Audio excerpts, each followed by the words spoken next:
Health Spotlight, presented by Community Health Network.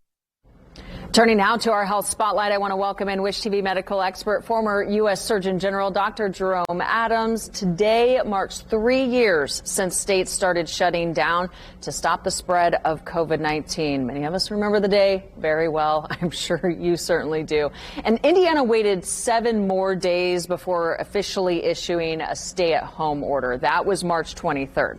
Now, to date, all restrictions have been cleared out and removed. So where are we right now? Well, it's fascinating considering the coverage we had on Wish TV earlier that we're talking about that moment. People forget that it really was when the NCAA tournament got canceled that this became real for people. I actually had Final Four tickets that year and didn't get to go. But we are in a different place right now.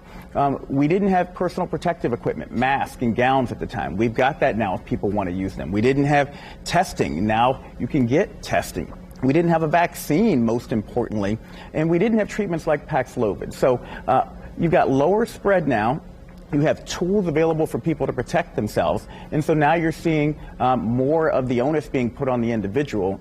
We need to make sure individuals have the opportunity and the resources to make good choices and that they're educated about those choices. Those memories are kind of light bulb moments of, oh yeah, the tournament and how that, I mean, it really evolved day to day. And to think of how much we've learned and how much has changed since with the vaccine. Namely, a new study shows right now, as we're talking present day, that getting the vaccine, if you were a pregnant woman, and currently or back then, that it protects the infant. Absolutely. And this was something we were focusing on even before the pandemic, helping pregnant women understand that when you get vaccinated, when you're pregnant, you can pass along those antibodies to your child.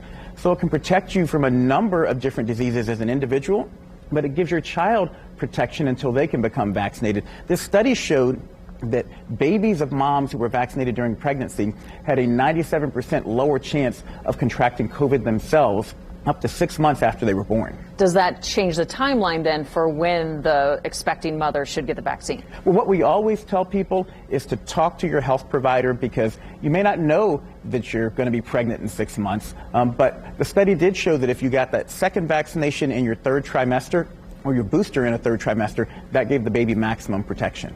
So many people thinking back to all the restrictions and life has changed so much. We're no longer there, but there is a segment of the population with long COVID that this is very much still a situation. So a survey of more than 15,000 people found those with those long COVID symptoms were more likely to be unemployed. Can you explain why this would be? Well, it intuitively makes sense. If you're having long-term symptoms that include brain fog, that include fatigue, or that are causing you heart or lung issues, you're not going to be able to work. Many of these folks are filing for disability, and it's why I tell individuals it still behooves you not to be in a situation where you're getting COVID if you can avoid it, number one. And number two, if you do get COVID, take Paxlovid. The studies have actually shown that if you get antiviral treatment promptly, that it will lower your chances of developing long COVID. But for those people with long COVID, are there steps that they can be taking to somehow overcome the obstacles to either return to work or get a new job? Well, unfortunately, we don't have a lot of clear research on treatments for long COVID yet. Many institutions are standing up long COVID clinics, but the best advice is to avoid long COVID in the first place by minimizing your chances of getting COVID by being vaccinated, for instance, and also by making sure you get prompt treatment if you do get COVID. Another element of the research and science that continues to evolve, right? Okay, I want to switch gears and talk about the bank crisis happening now. You at home may be thinking, what does the former Surgeon General want to tell us about that? I'm thinking that too. You don't want financial advice from me. A lot of people, though, are raising questions, and there's more and more anxiety following the recent failures of those 2 banks. So how can we stay calm while navigating this and worrying that this might happen to other institutions? Now, that is a question for a former Surgeon General. I put out a call to action on suicide prevention when I was Surgeon General. And one of the things we know is that family problems, home problems, financial problems are a leading cause of suicide. So the thing I would tell people most is that it's okay not to be okay.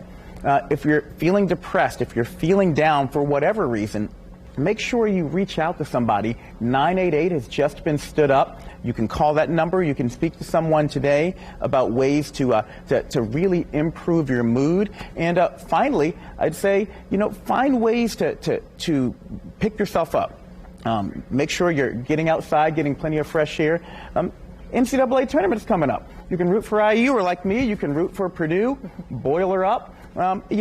Just finding healthy ways to bring that mood up and to deal with a lot of the stresses that come in your life. Tournament that is on schedule and going on with crowds in place. And we'll shake hands after this and not bump elbows, right? Indeed. Dr. Adams, thank you so much. Thank you. I appreciate it.